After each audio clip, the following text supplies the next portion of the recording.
Pathlook is the AI for website conversions. With increasing online competition, over 98% of website visitors don't convert. The ability to successfully show your value proposition and support visitors in their buying journey separates you from the competition online. Pathlook qualifies and converts leads on your website by figuring out where they are in the buying journey and influencing them in key decision moments with relevant micro experiences like case studies, intro videos, and much more. Stay relevant to your visitors and increase conversions by 50% by adding Pathlook to your website in seconds, letting the artificial intelligence do all the work, and increase conversions by 50% while you keep doing marketing as usual. Check us out at pathlook.com. Hey everybody, welcome back to Pathlook Presents. Today we're excited to have onto our show Kyle Hebenstreit from Practice Made Perfect. Hey Kyle, how you doing today? I'm great. How are you?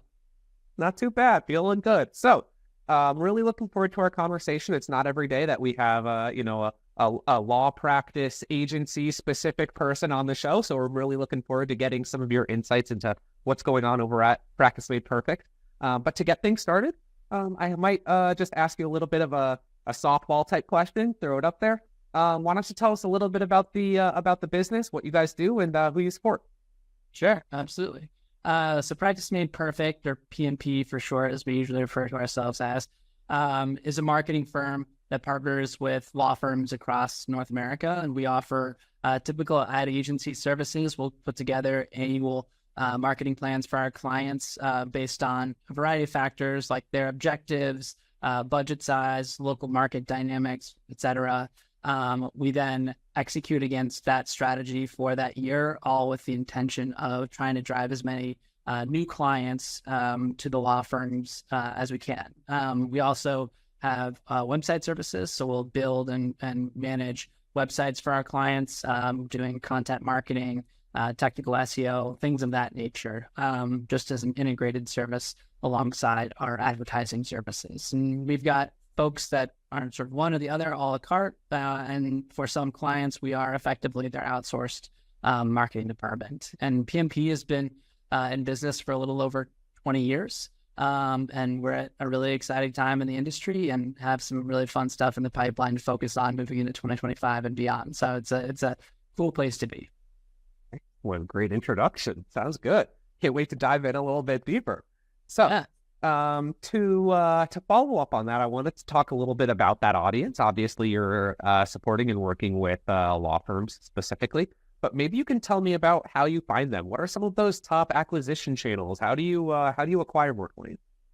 Yeah, absolutely. Well, first of all, we try to be smart about how we segment our prospective audience, and so there are some law firm clients that have sort of meaningful media and marketing investments on an annual basis that are sort of cross-platform, and they've got a certain set of needs. And then we've got some clients for whom we, just build and manage a website. There's a lot sort of in between there, but we try to identify the different sort of archetypes of our clients. And so it really sort of depends what kind of sales and marketing function we focus on for each. But in general, we try to focus a lot on kind of brand awareness, in addition to sort of a moderate amount of conversion tactics. It's a somewhat commoditized space. We have a niche focus, and we've got a long track record and high sort of average client tenure, but there are a lot of advertising agencies that can support law firms out there. So that's sort of one factor that goes into it. And also, like, law firms and lawyers in general, their psychology is somewhat skeptical and inquisitive by nature. They are not marketing professionals at a larger organization. Oftentimes, they are the managing partners of the law firms. And so every dollar they spend on marketing is a dollar they're not, spending on a vacation they want to take with their family. So it's a very personal decision. And so, it's not a very, I share a lot to say, it's not a very transactional process for us. There's a lot of sort of relationship building and trust building, and that level of kind of brand equity and brand awareness and kind of our niche market we found to be valuable. Some of the tactics we do to support that, showing up at conferences, doing thought leadership, speakerships, things of that nature at industry relevant conferences. We also do a lot of online content on our website and elsewhere in partnerships, social media as well, building our brand there. These are things that we do to focus on driving that awareness. Some paid advertising on LinkedIn and other relevant platforms with our clients. We also do, kind of what I would call like account-based efforts. So, there's more than a handful, but handful of high-value prospective clients that we focus on, and we try to build those relationships not just through paid advertising or on our own media, but also direct outreach, gift boxes, follow-ups, things of that nature, tracking kind of their preferences, where they be, what they're interested in, and try to cater our outreach to that. And then lastly, we do a lot of, technical SEO work and pay-per-click and some more conversion-oriented marketing tactics as well. But if I were to break down kind of our focus and marketing investment, I would say, roughly 75% of it is focused on sort of mid and top of funnel. And, the remaining is focused on sort of conversion tactics. Yeah, so definitely very much a full suite of services for sure. And it sounds like you guys kind of go above and beyond even kind of like those classic digital marketing agency type services. I haven't really heard of any other agencies that will go to, a conference with their clients or on behalf of their clients or something like that. That's a new one for me. So I did want to ask though, like speaking of like other more traditional digital marketing agencies, obviously you guys are very niche in terms of like the client that you take on. Like what kind of separates you or makes you unique in terms of, what PMP does versus some of those more traditional, let's say, digital agency models? Yeah. So, I mean, we think of our core differentiators kind of in three areas. One is industry knowledge. So being niche focused gives us insight into sort of the pain points of our clients beyond, just marketing and case acquisition. So we have gotten to understand how law firm operations should be and what the common challenges are there. So we can also kind of like informally advise on other areas of our law firms, our clients' law firms beyond marketing. We also focus on sort of trends in the space, so we can benchmark across markets what good looks like. And, for any sort of company, but particularly a small to medium-sized business like our clients, having that visibility into what's going on in other markets and just sort of sanity checking is what I'm doing the right thing to do. Having that sort of level of niche focus creates a little bit more of an apples to apples view, so we can draw more market intelligence for our clients. So really that sort of trends in consumer law and in particular is something that makes us better at our marketing services. That's difficult to replicate if you're not really niche focused. I would say also client service. I mean, everyone says that, but we just did an NPS like client survey, and all of our clients rated us the highest score possible for responsiveness. And so there's just like timeliness and responses, personalization, and how we show up, trying to be an extension of our clients' law firms, identifying opportunities for sort of surprise and delight to let our clients know that we think about them more holistically and less just purely transactionally. So that level of client service, particularly for someone, again, who's running a small to medium-sized business, who's investing in their marketing out of their own pocket, goes a long way because it's a very personal experience for them. And then the last differentiator is creative. And so we have got a long track record of moving the sort of ball forward, I think, in our industry with respect to creative, and we keep pushing on that, particularly as platforms have proliferated out and different platforms require different creative strategies. We've really been trying to sort of evolve not just ours, but the industry's point of view on what, good creative really looks like. And so that's an area where we invest a lot of time and can be a meaningful differentiator for our clients in terms of how successful they are. But also is something more tangible than, say, talking about client service, that people can look to us and say, okay, they've got high level of competency when it comes to developing, static images, video content, audio content, et cetera, for law firms like ours. So I would say those are kind of the three areas where we try to stand out from your typical digital marketing agency. Yeah, I think those are awesome. I think anyone could learn from those kind of core differentiators. I feel like they're things that anyone could apply across the board, and anyone should be able to kind of think about those as things they should keep in mind as well. So I wanted to talk a little bit more about what you guys do as an agency for yourselves, not just for your clients, but talk a little bit about how you market yourselves. So when we talk about the PMP website, which is awesome, looks great, and seems to be working really well for you guys, what role does that play in terms of some of your client acquisition? Do you feel like there's any major strengths or weaknesses to the website, and how does it play into your overall client acquisition strategy? Yeah, we had, view it as like a fluid evolution. We're constantly trying to learn and improve various aspects of our website, and also manage kind of like our internal resources to support, because it's all homegrown. We leverage the web developers who do our client work, and web designers, and content strategists, et cetera, to work on our website. But largely it's like when they can, because clients come first. And so if I'm speaking, in full transparency, it's like we can only sort of chip away over time, realistically, because we're doing it ourselves. Nevertheless, to answer your question, I think success stories are an area where we focused a lot recently. I mentioned our client base, like many client bases, but it's somewhat skeptical, and having that social proof of other clients that provide either testimonials, positive quotes, or tangible success stories goes a long way in terms of like the research phase for prospective clients. I also think, technical SEO and sort of what I would consider digital PR are things that we've been focusing a lot more on recently to drive organic growth improvements for key search terms in our space. And so that's sort of something that's been going on kind of in the background that we continue to focus on. In terms of on-site, we focus on A/B testing, and we also focus on like user testing. So we'll A/B test different landing pages, for instance, on our on our website.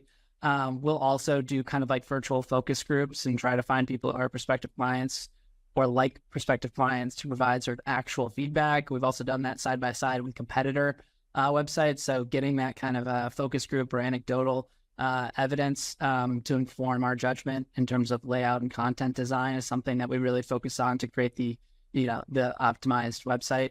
And then I guess the last thing worth noting is just features like chat bots. Like, these are something that we didn't have previously. We're currently testing an AI chat bot on our website and trying to, improve its learning so it's, more successful in terms of answering people's common queries. So we play with some of those features to add on here and there as well. But these are some of the things that we focus on with our website.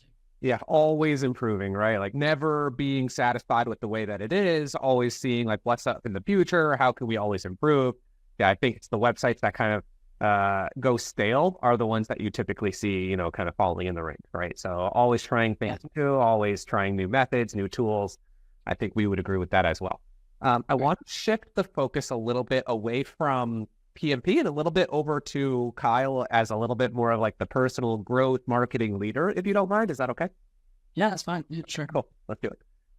So I want to start with things like kind of like what your day-to-day looks like. So what are some of those key tasks that you are focusing on when it comes to your day-to-day work?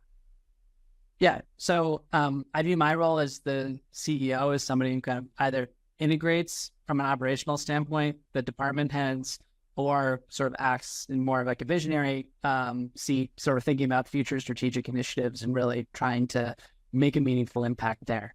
Given our size, where we are, I spend most of my time kind of in that operational integrator kind of role, which includes oversight of all back office functions like finance, IT, HR, as well as our operational team. So anything from client success to creative to ad services or fulfillment to web developers, et cetera.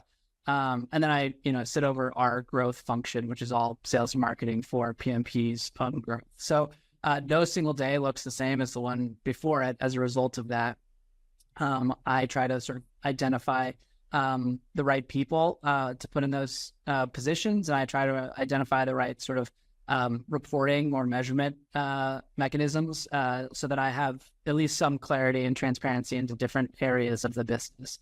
My day-to-day can look like coming in, having a one-on-one with my direct report, hopping on a discovery call with a potential new client, to having an internal conversation around something that's going on with one of our client accounts that's troubling, that we need to work on and improve, to developing monthly financials for reporting purposes, to developing different bonus and incentive programs for the team, to collaborating on, the holiday party. So it just really, it spans a bunch of different things, big and small, and sort of varied in levels of competency. So I get pulled in kind of where either challenges, are a little bit too difficult or too significant for the team to really wrestle. It gets escalated to me. And then I, just fill in the gaps elsewhere where there's maybe sort of like a lean bench in terms of support to tackle kind of day-to-day operational stuff or back office stuff. So those are kind of my everyday to-dos. It sounds like, number one, you're wearing a ton of different hats, which it sounds like, it's kind of the story for a lot of CEOs out there, right? But I'd also love to hear more about that holiday party. Hopefully you have something good going on for the Halloween coming up shortly. Yeah, we do. We do a Halloween contest every year. So we'll do like a lunch for the team here. People get in costumes. There's like prizes. And a meaningful amount, like almost 100% of people actually get in costumes. Oh, you got to let me know who wins it this year. I'll be interested to see the contestants for sure. I'll let you know. Thanks. For myself, every year for Halloween, I just Google like famous bald characters, and I just pick one off the list that I can leverage. That's my go-to. Okay, so everyone's thinking, who's the incoming bald guy? At least we know Kyle's got something. Okay, next I wanted to know about kind of more like personal growth. Everyone's always trying to get smarter, always trying to learn. And I know there's a lot of different places out there where you can kind of consume different types of content. But where do you go to kind of get smarter every day? Where do you go to learn? Where do you go to grow and stay up to date?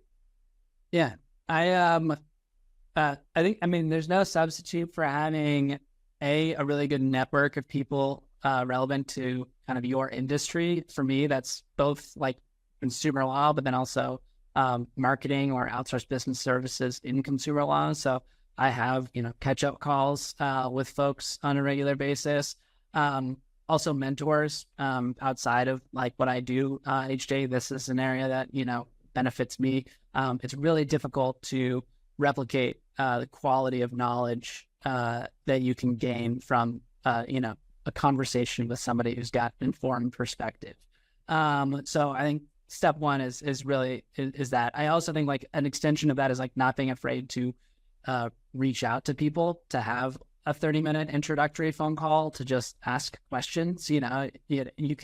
You strike out on some requests, but on others, you'd be surprised, I think, for those who don't really do this, like who you can find time with. And so that's another area of just somebody who's doing something interesting. I'll reach out with a compliment and then try to, follow up with a request to have an introductory conversation. So I'll have to say a lot of it is just interpersonal conversations with, knowledgeable people. In terms of like my media consumption or my media diet, I actually don't follow too many sort of like marketing specific newsletters or anything like that. There's a couple that I keep an eye on periodically. I'm more than anything just do sort of broad world news. So like, and then like economic news as well. And then also anything like legal focused. So I think about us in the context of the larger legal industry. So there's a couple of newsletters like Legal Dive that I focus on. And then I focus on, Deal Book from the New York Times. I watch a handful of like cable and national news programs, some in the morning, some in the evening. And then I read, The Economist and Vanity Fair on a regular basis. Those are kind of the magazines that I touch on. So those are the sort of media outlets that I look to for information beyond just conversations with people. Yeah, but it sounds right that you stay up to date with kind of like the legal industry, right? Like if you're going to be consuming any sort of media, like stay up to date within your own niche market, right? And especially when it comes time to have conversations with some of those prospective clients or even some of your current clients, being able to say, "Hey, did you see that article or did you hear the news about this or that?" Like, I'm sure it's one of those things that your clients would really appreciate. Yes, you need to do that for I guess your own curiosity, but then also to keep an eye out for our clients and to have those more meaningful conversations. And so I think, again, a mixture of kind of things that are kind of core, the strike zone of what we do on a day-to-day basis, but then have a balance of things that are not related to it. Otherwise, I might become a little bit too narrow-minded. True. Okay, so now that we've kind of gone through the first, let's say, 2/3 of the interview, we're moving on to what we call the rapid fire round. Bum, bum, bum.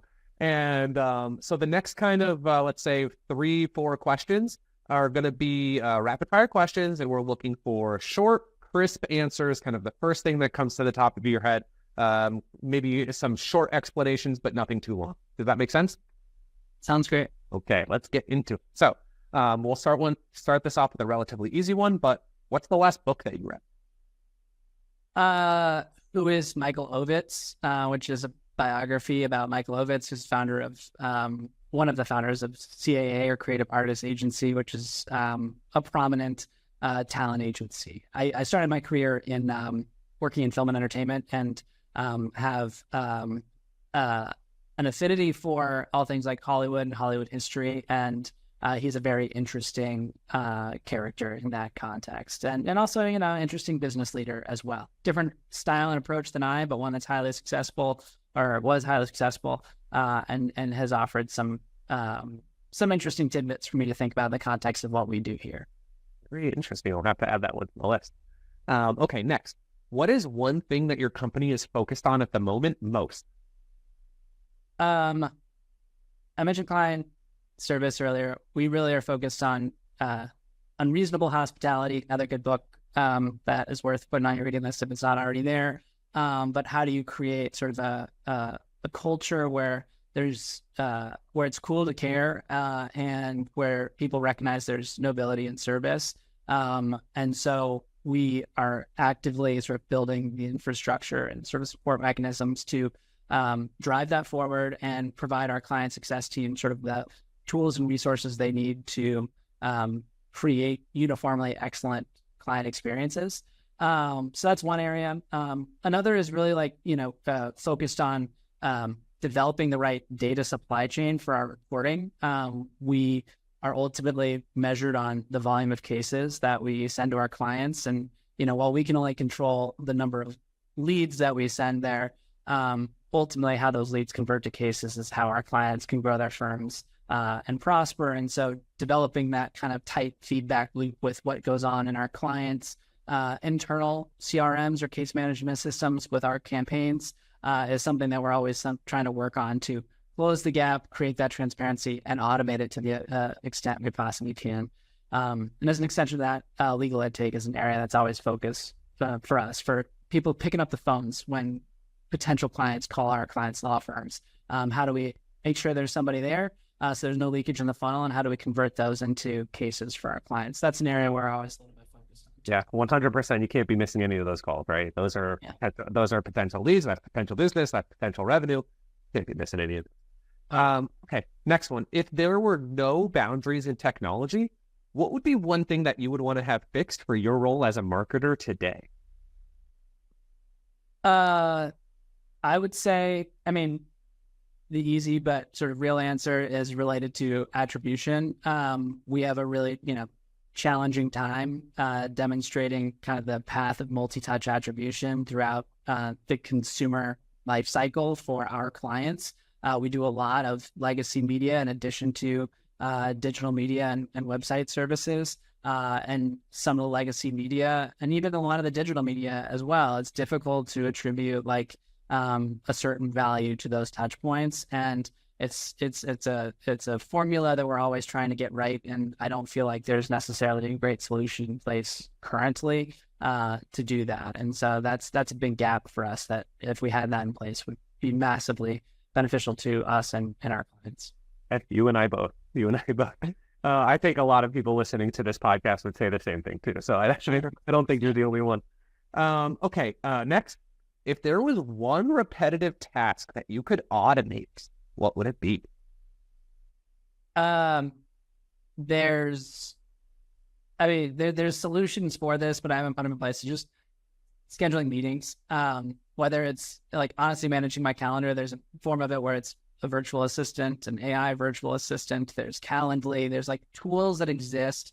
And I could certainly just hire somebody to do this as like an executive assistant, but taking into account sort of the nuances of the schedule and trade-offs of decisions, I spend too much time managing my calendar, and I haven't found the right solution for how to do that in a productive way.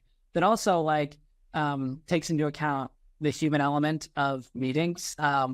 As a tangent, but I have difficulties with like the Calendlys of the world because for our clients in particular, and for sort of any situation where perhaps the power imbalance is in the other person's favor, I find sending a link to schedule on my calendar as inconsistent with that power imbalance and kind of creates more of a transactional relationship and one that should not be as transactional. So there's nuance to human relationship building and collaboration that I don't think is fully captured in what we have on the market today. So I 100% agree.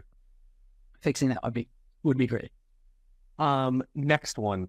What is one piece of advice that you would give yourself if you were to restart your journey as a marketer today?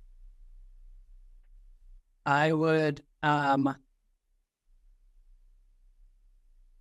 say focus more on, and you're hearing me talk a lot about clients on this call.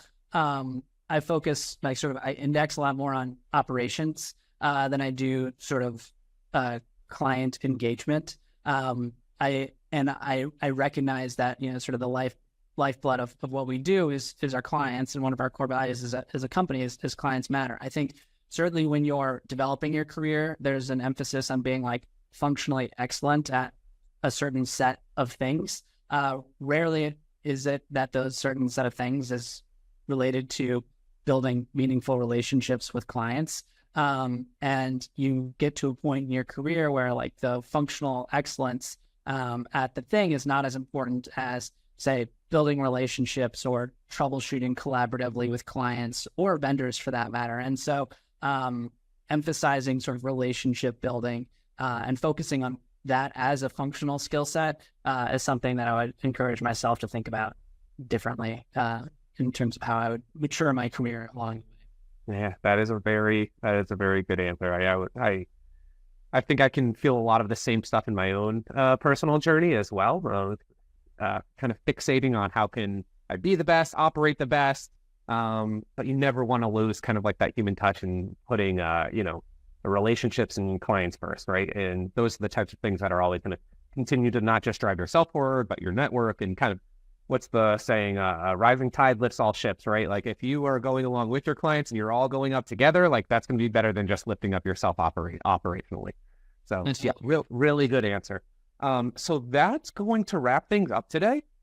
First and foremost, I just want to say thanks so much for joining, Kyle. I think this has been a really engaging conversation, and I think any law firms out there that might potentially be listening, go check out PMP, Practice Made Perfect. I know Kyle's excellent, and he'll be able to talk to you and help you with any sort of marketing needs that you have. But before we wrap things up, I wanted to give you what we call the last word. And that is basically, if someone forgets everything that they heard today in this interview, what is the one thing they should remember about your company? When we focus on helping our law firm clients grow their firms, and functionally and from a business standpoint, we monetize that through advertising and website services, but ultimately the value we provide is helping them manage the growth that comes along with advertising and website services. And you have to have a holistic approach from a marketer beyond just lead handoff. You need to be thinking about the impact and the follow through and the impact within our clients' organizations. So I would say, take that holistic business view, not just sort of through the lens of marketing. And that's what we try to do with our clients who need those services in addition to just purely PPC or SEO. They need help thinking about what to do with their business's trajectory over the long term. Really well said, Kyle. Really well said. Thank you so much for joining today. We really appreciate it. I think this has been really great. Thank you for joining. And thank you so much. Looking forward to staying in touch and have an awesome day. Likewise. Thank you, Kevin. Thank you.